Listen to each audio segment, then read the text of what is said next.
This is now the key target of Israel's military, the so-called tunnels of terror.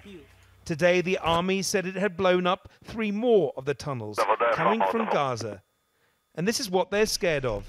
In a video released by Hamas, their operatives can be seen infiltrating inside Israel before brazenly launching an attack, killing 5 soldiers. Such threats preoccupy many Israelis, and it's one reason why Palestinian deaths in Gaza scarcely get a mention. Israel is focused on its own victims. Last night, hundreds gathered at the Great Synagogue in Jerusalem for a memorial to 3 Israeli teenagers. Their killings in the West Bank triggered a bewildering surge of violence that no one now seems able to stop.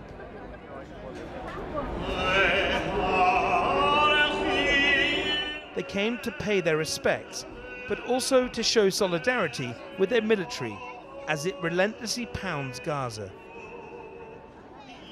Let them go till they clean them out. It's all our boys. We love them all dearly.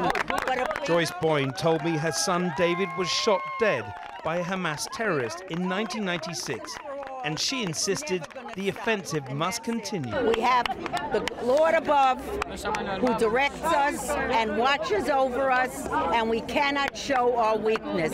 We have a strong army, and we've got to stop it.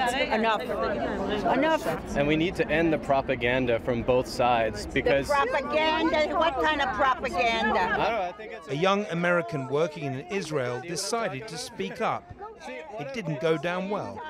No, I'm not saying that. To criticize Israel is not necessarily anti-Israel. Wait a second, what's the propaganda?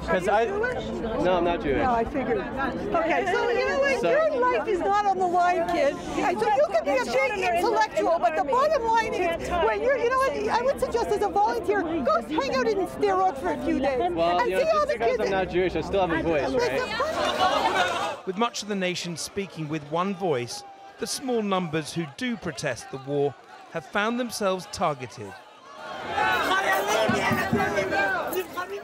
Anti-war demos have been countered by protests staged by ultra-nationalists who are not afraid to air their racist, extreme views.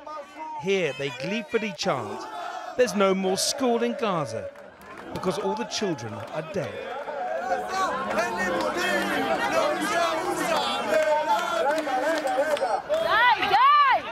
These protests have often turned violent as incitement grows.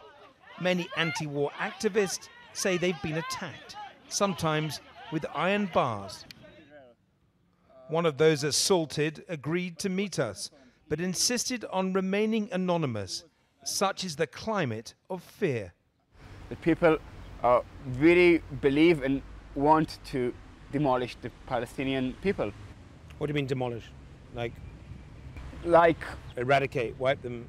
Yeah, I've got into several conversations in the last few weeks, which I stopped because it was too hard on my soul. But people were saying that we need to conquer Gaza, and we need to kill every Palestinian kid because he has the potential to become a terrorist when he grows up. This climate of intolerance has in part been stoked by extreme rhetoric from Israel's political leaders. Ayelet Shaked recently caused international outrage when she quoted an unpublished article which appeared to justify the targeting of all Palestinian people. She said the article is as relevant today as it was at the time. You recently issued a rather controversial posting on Facebook which referred to Palestinians as little snakes and also that appeared to endorse mass killing of Palestinians. Can you tell me about that posting? It is just not true.